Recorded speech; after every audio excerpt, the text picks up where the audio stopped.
যত বড় শিক্ষিত ও বাবা মাকে তত কম দেখে। কথা ঠিক কিনা?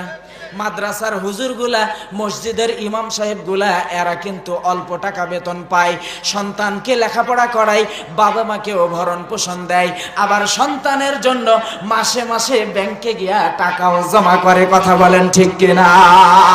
অনেক বড় শিক্ষিত, MBBS, FCPS, FRCS, অথচ মা বাবাকে বৃদ্ধাশ্রমে রেখে আসছে।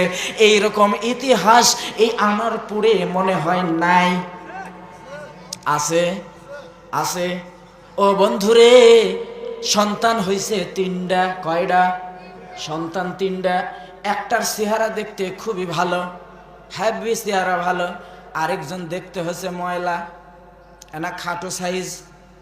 আরেকজন এমনই হচ্ছে, ও সারাদিন 24টা ঘন্টা নাক দিয়া ময়লা বাড়ায়।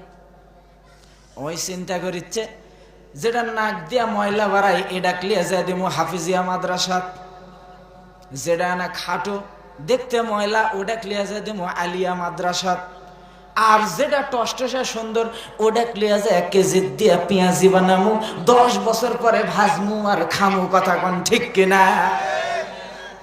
এই চিন্তা ভাবনা। অথচ দেখেন এই চিন্তা যারা করে এরাই সবচাইতে বেশি বৃদ্ধাশ্রমে আশ্রয় নাই। কথা বলেন ঠিক কিনা?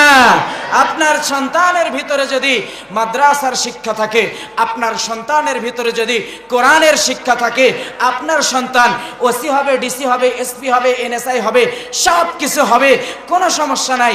কিন্তু আপনার সন্তানের ভিতরে কোরআনের জ্ঞান যদি সর্বপ্রথম ভিতরে থাকে, আল্লাহর কসম ওই সন্তান কখনো শেষ বয়সে সুন্দরী বউয়ের কথা শুনে আপনাকে বৃদ্ধাশ্রমে রেখে আসবেন না। সবাই কথা বলল না বারে, জোরে কন্যা ঠিক কিনা?